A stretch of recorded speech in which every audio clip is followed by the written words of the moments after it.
ಬಿಡದಿ ಟೌನ್ಶಿಪ್ನ ವಿಚಾರಕ್ಕೆ ಸಂಬಂಧಪಟ್ಟಂತೆ ಪರ ವಿರೋಧದ ಚರ್ಚೆಗಳು ಆಗ್ತಾ ಇದೆ. ಈ ಬಗ್ಗೆ ಸದನದಲ್ಲಿ ಚರ್ಚೆ ಆಗಿತ್ತು. ರಾಜ್ಯದ 5 ಟೌನ್ಶಿಪ್ಗಳ ಬಗ್ಗೆ ಚರ್ಚೆಯನ್ನ ಮಾಡಿದ್ದೆವು ಅಂತ ಕೇಂದ್ರ ಸಚಿವ ಎಚ್ ಡಿ ಕುಮಾರಸ್ವಾಮಿ ಹೇಳಿಕೆಯನ್ನ ಕೊಟ್ಟಿದ್ದಾರೆ. ಹೊರತಾದ ಭೂಮಿ ಸ್ವಾಧೀನ ಇಲ್ಲ ಅಂತ ಹೇಳಿದ್ದೆ. ಈಗ ಬಿಡದಿ ರೈತರಿಗೆ ಪರಿಹಾರದ ಚೆಕ್ ಅನ್ನು ಕೊಟ್ಟಿದ್ದಾರೆ. ಎಲ್ಲೋ ಒಂದಿಬ್ರು ಚೆಕ್ ಅನ್ನು ತೆಗೆದುಕೊಂಡಿರಬಹುದು. 2,30,30,00,000 ಚೆಕ್ ಅನ್ನು ಕೊಟ್ಟು ಪ್ರಚೋದಿಸಿದ್ದಾರೆ. 20 ವರ್ಷಕ್ಕೆ 2 ಕೋಟಿ FD ಇಟ್ಟರೆ 40 ಲಕ್ಷ ಸಿಗಬಹುದು. ಜಮೀನನ್ನು ಉಳಿಸ್ಕೊಂಡ್ರೆ 20 ಕೋಟಿ ಆಗುತ್ತೆ ಅಂತ ಕೇಂದ್ರ ಸಚಿವ ಎಚ್ ಡಿ ಕುಮಾರಸ್ವಾಮಿ ಹೇಳಿಕೆಯನ್ನು ಕೊಟ್ಟಿದ್ದಾರೆ.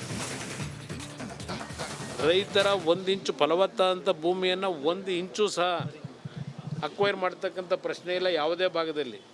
ಇದನ್ನು ವಿಧಾನಸಭೆ ಕಲಾಪದಲ್ಲೇ ಹೇಳಿದ್ದೇನೆ.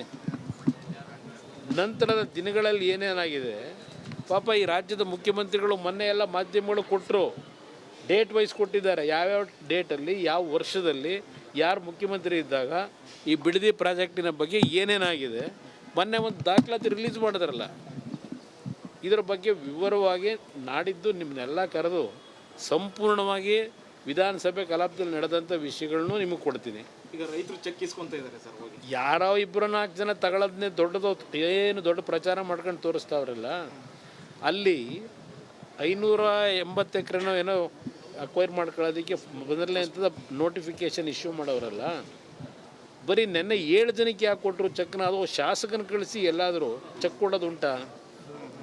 ಈ ಥರ ಯಾವುದಾದ್ರು ಈ ಥರ ಕೊಟ್ಟಿರ್ತಕ್ಕಂಥದ್ದು ಹಿಂದೆ ಭೂಸ್ವಾಧೀನ ಆದಾಗ ಶಾಸಕರುಗಳ ಅಧ್ಯಕ್ಷತೆಯಲ್ಲಿ ಅದೆಂಥದ್ದು ದೊಡ್ಡ ಇದಿಟ್ಕೊಂಡು ಕೊಟ್ಟಿರೋದು. ಇವತ್ತು ಫೋಟೋ ನೋಡಿದೆ.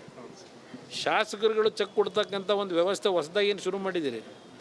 ಏನು ಶಾಸಕ ತಗೊಂಬಂದು ಮನೆಯಿಂದ ಕೊಡ್ತಾವ್ರ? ಸರ್ಕಾರದ ಅಧಿಕಾರಿಗಳು ಯಾವ ರೈತರುಗಳು ಭೂಮಿ ಕೊಡ್ಲಿಕ್ಕೆ ತಯಾರಾಗಿದ್ದಾರೆ ಅಲ್ಲಿ ಜಿಲ್ಲಾಧಿಕಾರಿ ಕಚೇರಿನಲ್ಲೋ ಇಲ್ಲ ಭೂಸ್ವಾಧೀನದ ಒಂದು ಅಧಿಕಾರಿ ಏನಿರ್ತಾನೆ ಅವನ ಕಡೆಯಿಂದ ಇವೆಲ್ಲ ಆಗಬೇಕು.